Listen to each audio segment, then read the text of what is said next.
Hi, good morning, everybody, and welcome to today's seminar by Dr. Namjit Su.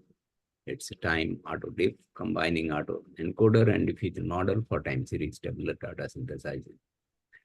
I'm recording this, so I hope it is fine with all of you.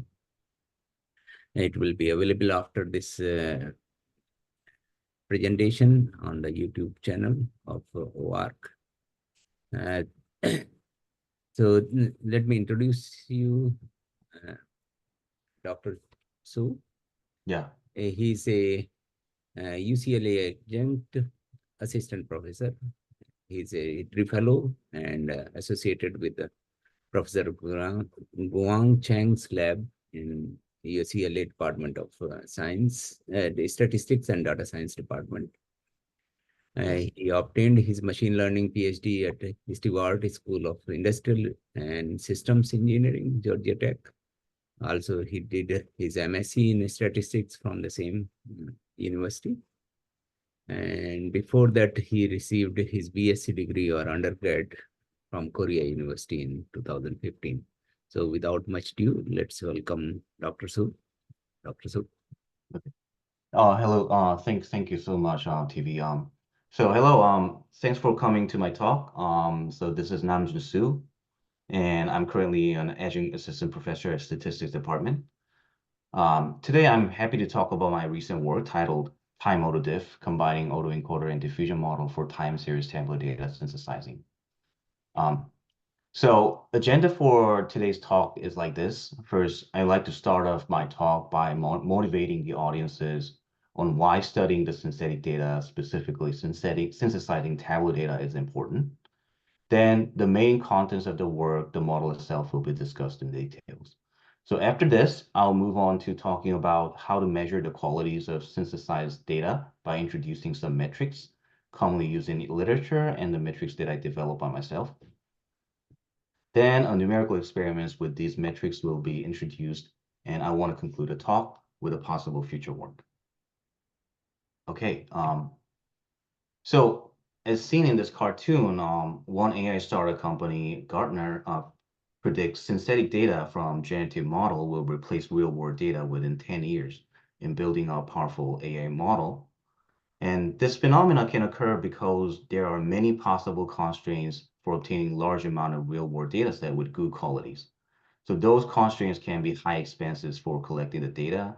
There might be some logistic issue or privacy issue from the original data set.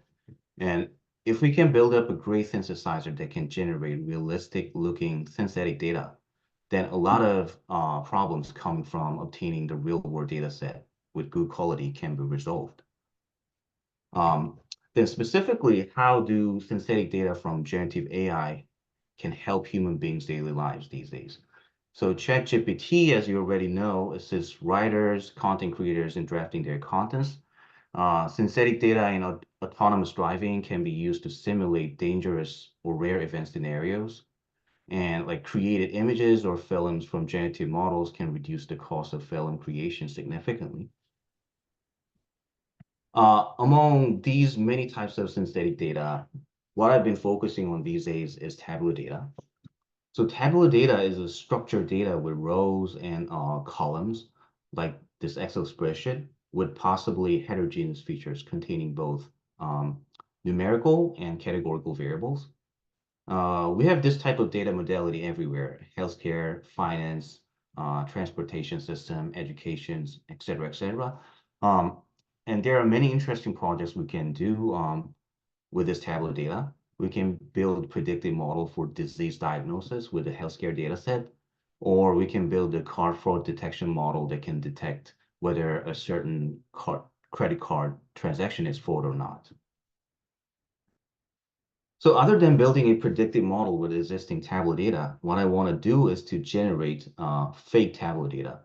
Then the natural question is, why generating fake tabular data is interesting and important problem? The first thing is, the first motivation is missing data imputation. So in real world tabular data, we have many missing data. And this missing data can be detrimental in the quality of detrimental in building the predictive quality of predictive model we want to build in the downstream tasks. So please keep in mind that in order to generate a fake tabular data, we need to learn the probability distribution of the tabular data. So in terms of generative modeling perspective, missing data imputation can be thought of as conditional generation. And this is fundamentally different from the classical data imputation through the interpolation or like a linear combination. And the second thing comes from the privacy issue of the tabular data. So many tabular data, such as healthcare data or financial transaction data, contain private information of individuals. And this is main bottleneck of easy accessibility of such data set to the public. And if we generate a fake tabular data, we can possibly avoid these difficulties. And the third motivation comes from a novel scenario exploration. So for instance, there might be some cases that we don't want to encounter in the real world. Let's say we're in the manufacturing factory and we want to study about the possible scenarios where the defective products can be produced in the factory. And obviously we don't want this to happen because it's a waste of a lot of money, a big chunk of money for factory. But we want to explore under which conditions of the factory the defective products can be produced, so that we can prevent those environments to be created in the future. So if we give the model with a label, the product is defective, then the model can produce the possible scenarios once we learn the distributions of tabular data. So all these things are possible only when we learn the precise distribution of tabular data. Okay. So what I focus on this project is to learn the distribution of time series tabular data in order to do things I mentioned in the previous slide. So the table you're seeing on the screen is one example of time series tabular data, the first 5 rows of NASDAQ 100 data set. So the first thing to consider for time series tabular modeling is correlations among features. For instance, if you look at the 2 columns, like a 3rd column and 4th column, open stock price and closed stock price, they're obviously correlated. And we don't want to think these 2 columns are independent when it comes to modeling the time series tabular data. And second thing to consider is the sequential dependence of rows in the table. As each rows in the table is one observation for each timestamps, and they're stacked together in a sequential manner. And we can think the rows of the table have temporal dependence. And in addition to that, we have heterogeneous features in the table. So as you can see, we have a continuous variable and the categorical variables mixed together in one table. And in conclusion, we need to model the heterogeneity of features, feature dependence, and temporal dependence at one time for modeling time series tabular data. And given these difficulties in mind, we want to learn the following probability distribution of time series with a capital T sequence data, where xi here represents each rows in the table, which can be multi-dimensional with heterogeneous features. Okay. So what we want to do is to employ the diffusion model for learning the probability distribution P. So diffusion model is a very promising model for learning the data distribution in many data modalities, including images. So the woman in the picture is not an actual person existing in this world. So this picture is generated by a diffusion model. And indeed, these days, it is fastly replacing generative adversarial networks in image generation or in many other data generation tasks. So as far as I know, the people in the industry do not use the GANs anymore. And here I try to employ the diffusion model to learn the distribution of the tabular data. So for those who are not familiar with what diffusion model is, this model is pretty simple concept-wisely. So this model has 2 processes, the forward process and the reverse process. So first, we want to perturb the data through some specified stochastic differential equation until the perturbed data look like a complete white noise. So you can just simply think you can add a Gaussian noise to each pixel of this image multiple times until the image looks like a pure white noise. And we hope this white noise follows certain easy to sample distributions such as uniform distribution or normal distribution. And then what we want to do is to trace the perturbation scheme back starting from the pure white noise and generate a new data at the end of this chain. Okay. So what we want to do is to predict the noise added in each diffusion steps from neural networks using neural networks. So so this is a part where neural networks comes into play, and here the diffusion step literally refers to the step I added the Gaussian noise to the image. And there are like capital T diffusion steps in this image. And in practice, this capital T is usually set to be like 200 or 300.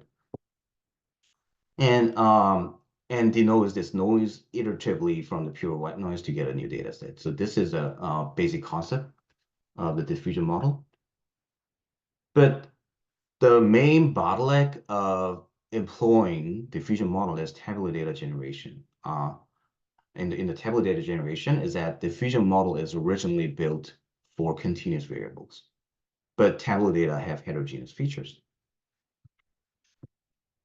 So my main idea for tackling these issues is to use the latent diffusion model, which is nothing but combining two powerful ideas in machine learning, variational autoencoder and diffusion model. So VAE, variational autoencoder, in short, VAE is a generative model, is another type of generative model that learn to encode the input data into latent representation and reconstruct this latent representation back to the original input and generates the new data outputs. So we leverage the power of VAE for learning the continuous representations of the original heterogeneous features in the latent space. Then the latent learned representation are fed to the diffusion model here to generate a new latent representation. The trained decoder translates the newly generated representation back to the original form of heterogeneous features. And this idea nicely takes advantage of both VAE, both models, as VAE can deal with heterogeneous features, and diffusion model has been showing great performances for learning distribution on continuous space. Okay, so that's the rough overview or rough idea of our model. So let me briefly talk about components of a variational autoencoder model we designed by ourselves. So the main idea of VAE is to project the original data set to the latent continuous space, preserving the feature correlations and temporal correlations of time series table data at the same time. So the main building blocks of our VAE are the employment of RNN and transform architecture to capture each of the dependencies. So to capture the temporal dependence, we use RNN. To capture the feature dependence, feature correlations, we use transformer. The first step is to map the discrete variable and numerical variable to the continuous space. So for discrete variable here, we use a lookup table for the mapping. So there's a functionality in PyTorch assigning a unique dense vector to each of the integer values so that they can be differentiated in the vector space. And that's what we call as a lookup table encoding scheme in literature. And in this way, we can differentiate between the zero label from variable 1 and another zero label from variable 2 in the discrete label, discrete variables. Okay. And the next step is to project the continuous variable to the latent space.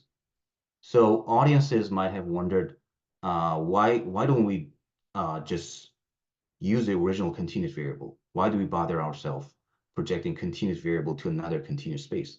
So this is mainly because of the spectral bias of neural networks, which states that the neural networks have a tendency to learn the lower frequency part first, and then learn the high frequency of the signal later. And as original time series data can contain high frequency part of the signal, this causes long training iterations of autoencoder for ensuring the good reconstruction errors. So what we want to do is to project this continuous part of the data to lower frequency domain. So and we use a cyclic embedding for the projection. Okay. And after concatenating the encoded signals and go through the MLP block, we feed the output of the MLP block to the one layer attention block to model the context correlations of the features. So note that here we didn't use a positional encoding scheme since the order of the variable doesn't actually matter in the tabular data. And so after this, we feed the outputs of the transformer blocks to the two sets of RNNs here, 1 and 2. So this transformer block will output a matrix, the dimension of the original data set. And we feed each rows of the output, denoted as an F1, F2, all the way to F capital T from the transformer to these two RNNs so that they can capture the temporal dependence between the rows. So in the framework of VAE, we want to model the distribution of the latent space as standard normal distribution. And the outputs of these two RNNs are modeled as a mean and covariance of a normal distribution. So in other words, we hope this Z0 latent, superscript latent, to follow normal distribution with mean mu and a covariance sigma squared times identity matrix. And so this is what we want to do if we want to use a VAE solely for the application. But we actually put another layer of distribution modeling for latent matrix, the diffusion model. So we don't actually necessarily require this Z not let to follow standard normal distribution.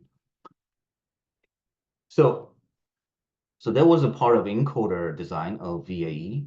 And the design of decoder is relatively simpler than that of encoder part. So we simply use a fully connected layer for decoding the latent matrix to the original space.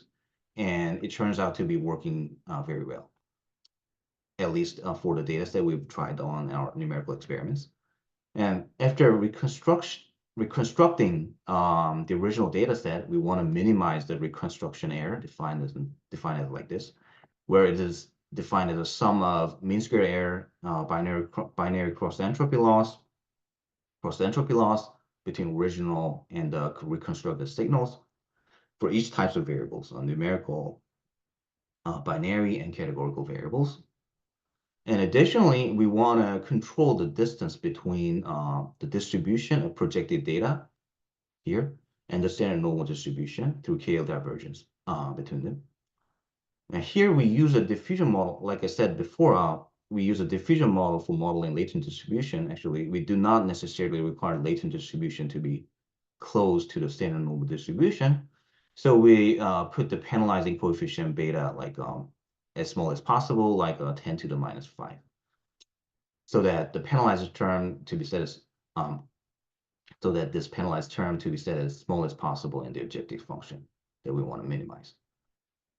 Okay, that was a part for the VAE. So now we're at the diffusion model part. So we denote the latent matrix from the encoder as a Z0 latent, right? And let's denote each row of the matrix as H1, H2, all the way to H capital T. Okay, and we add the noise matrix denoted as En, which will give us a noisy matrix at the nth diffusion step in the diffusion model. And we give the diffusion model, diffusion architecture, with this noisy matrix along with a diffusion step n and sequence of timestamps of original data set as an input. Okay, and diffusion model predicts the noise added in the diffusion step En here.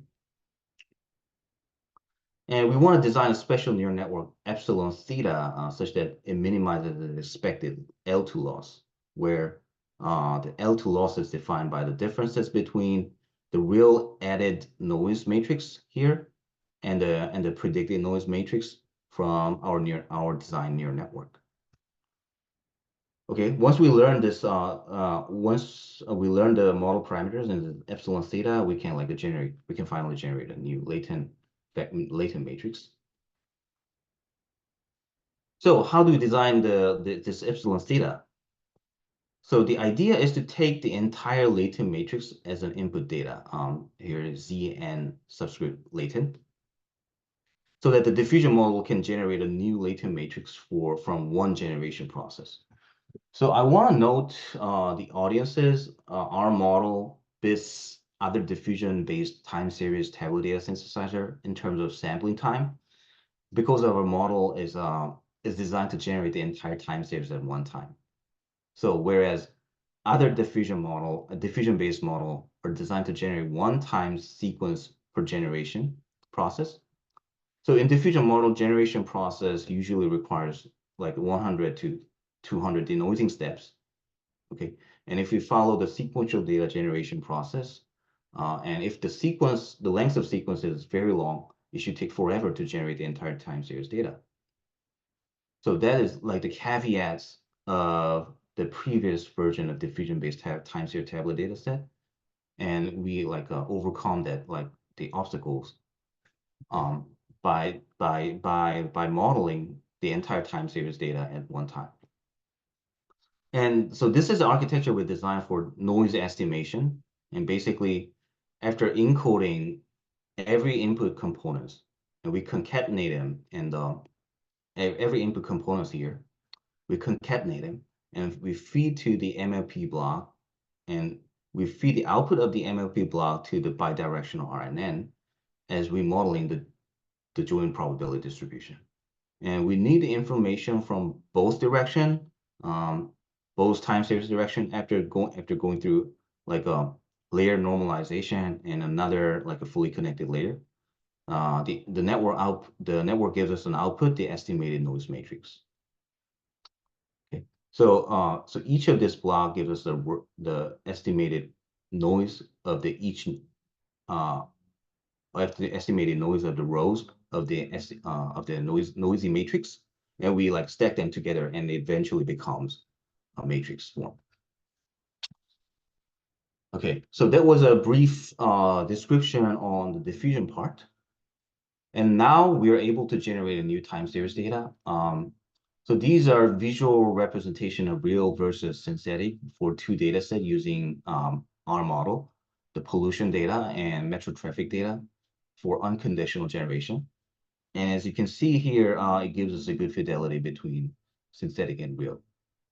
Yeah. Okay. So another interesting functionality of our model is our model can deal with multi-sequence data. So what I mean by multi-sequence data is a time series table with multiple sequences from various entities. So the following table is the exact example of multi-sequence data. So this is a data set from a car company, from one car company.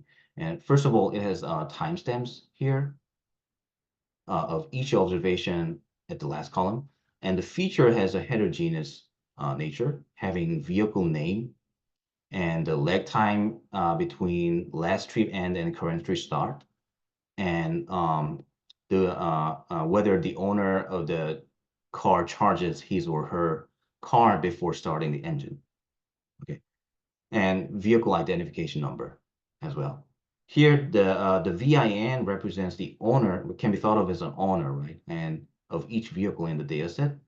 And there are multiple owners in one table, and like a 700-ish owners, sequential data in one table. And we call this type of data as a multi-sequence data, okay, with multiple sequential data from multiple entities.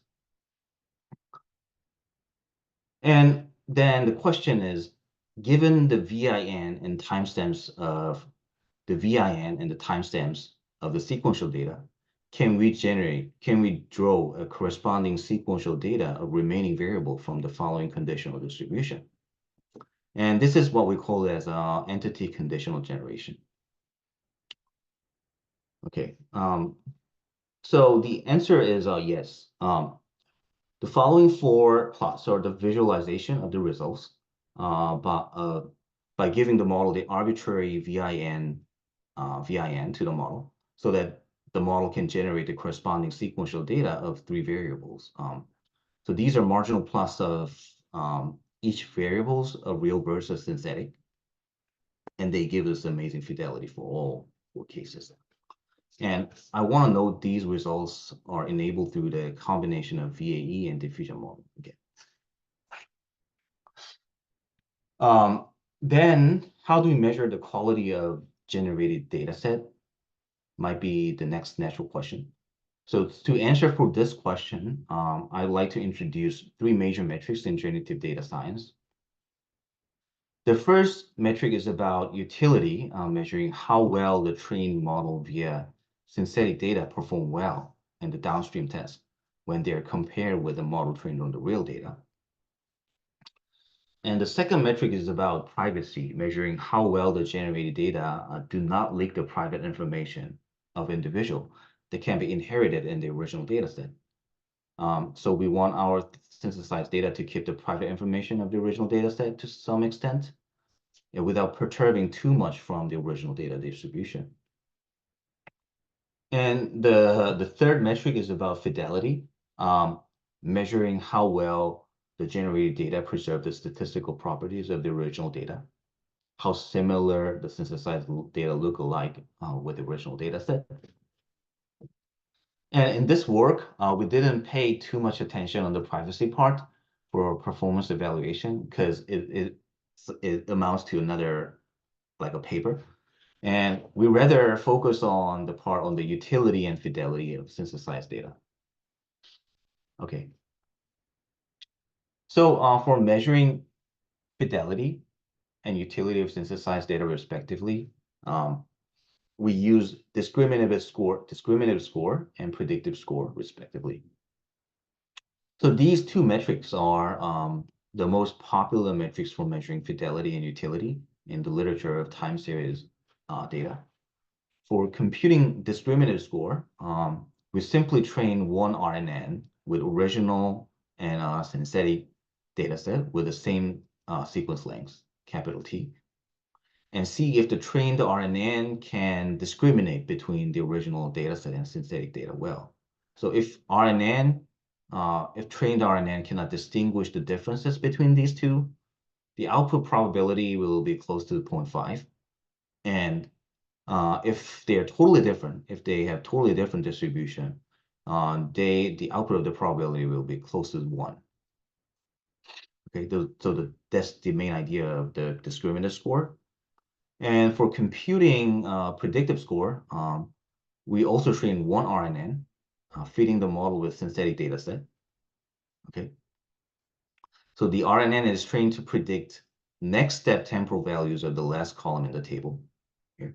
So if the RNN block is fed with H1, here the H1 is the row, the first row of the synthetic table, spanning from first column to the second to the last column.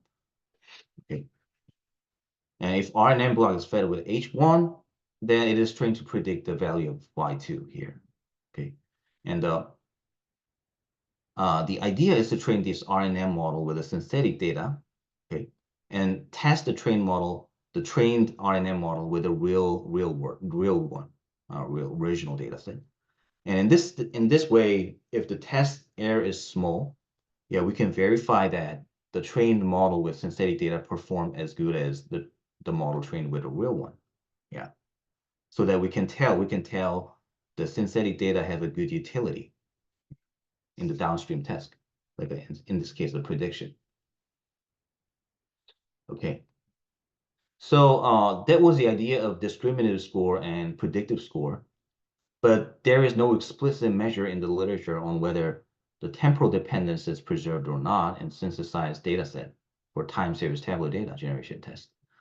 So this measure is what I come up with. Referred as a temporal discriminator score. So the idea is to measure the distributional similarity of inter-row differences between the original and synthetic data. So for any fixed integer t here, small t, it can be any integer value from 1 to capital T minus 1. And the difference of nth row and the n plus tth row in the table over where n is like some number in between 1 and capital T minus t is computed for both generated synthetic data and original data. And the discriminated score is computed over this difference matrices from the original data and synthetic data. So in this way, if the discriminated score is low, this means that the temporal dependence is preserved, between synthetic and real data. Okay. So this is a table that quantitatively computes the performance of our model using metrics I introduced in the previous slides over the 6 publicly available time series tabular data set, including both single sequence and the multi-sequence tabular data. So the bolded model for each metric gives us the best performance among the baseline models. Okay, these are all the state-of-the-art like time series tabular data generator. And like a long story short, our model beats the other state-of-the-art tabular data time series tabular data synthesizer under these metrics by large margin, including the conditional generation and for multi-sequence data and unconditional generation for single sequence data. But however, there are still some rooms for the improvements in our model. First of all, in our experiment, the longest sequence we tried is like a 200 from NASDAQ 100 dataset. And we have no idea whether a much longer sequence than this, say 1,000 rows, will work or not. So since RNN often suffers from the sequence from long sequence in the training process. And the second thing to consider is whether the model will work under very high dimensional data set with a very long column, with very big columns. Since our model has a transformer architecture, it requires too much memory for tables with many columns. So with my own personal desktop, it was out of capacity to deal with the high dimensional features. So I haven't had a chance to work on this high dimensional feature yet. And for your information, this is the number of columns like we work on in our experiment. And the third thing to further explore is the extrapolation. So in the model's current form, our model cannot do like extrapolating the data outside of the time frame in the training data set. And maybe it'll be interesting like direction to pursue for further use cases of our model for the future. Okay. So another very promising venue to pursue is a conditional generation. So in our current model, our model can only do the entity conditional generation. Then the question is, can we go beyond the entity conditional generation? So what if we give the model the sequential data as a condition itself, instead of just giving the label of the entity as a condition? So even though I haven't had a chance to explore this direction yet, I'm pretty sure my model can take another sequential data as a condition.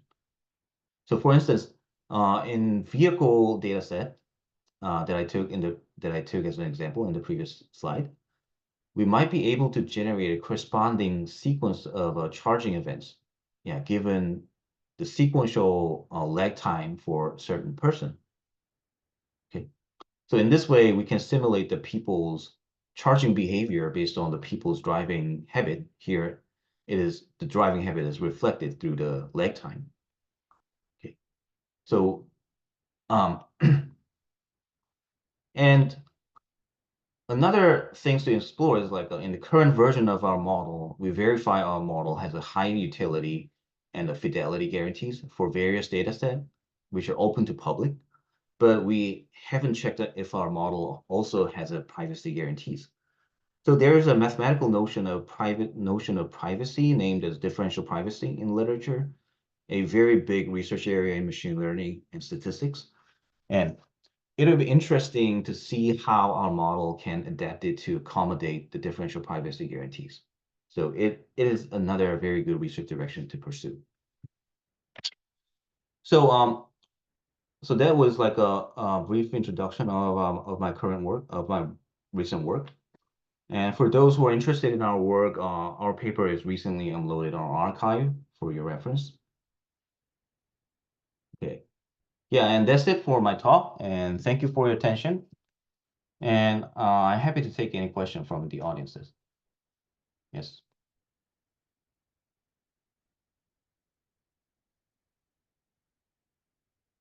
So maybe I can. So any questions? Thank you, Dr. Su. Any questions from anybody in the audience? If not, I have a question. Okay, sure. So when you had the original data and you generate the synthetic data, Yeah. so there is a correspondence 1-to-1. Is that true? Or you can generate multiple synthetic data from one original data? Yeah, so basically the concept of generative modeling is to learn the underlying distribution of the data and draw a new sample that does not exist from the training data. So that's the essence of the distribution modeling. And so in our current version, we only show the public like we have the good fidelity and utility guarantees, and it only shows. So in the current stage of research, we only confirm that our model can generate realistically looking a data set, but we actually haven't checked if this can have this can generate a new interesting data set that does not exist in the training data set. Yes. Thank you. Is it available in the form of some kind of software which can be downloaded? And Yeah, so I'm planning to upload it in on the web soon. So I'm in the process of uh like polishing the code these days. Yeah, so it will be uploaded on the yeah in the paper. So at this moment, I just write this course in preparation for release in public, but available upon request. But this will be like soon because that revised will be with of real use yeah.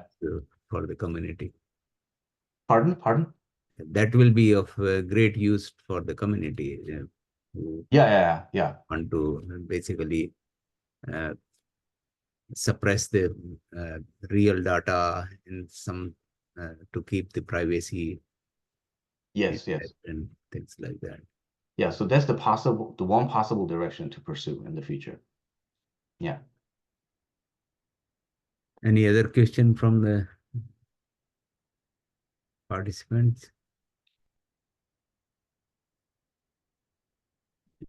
If not, let's thank you, Dr. Su, Yeah. for real great presentation. And I hope you all have a wonderful rest of the day and weekend. Thank you. Thank you so much, Phoebe. Have a Thank good one. you. Bye-bye.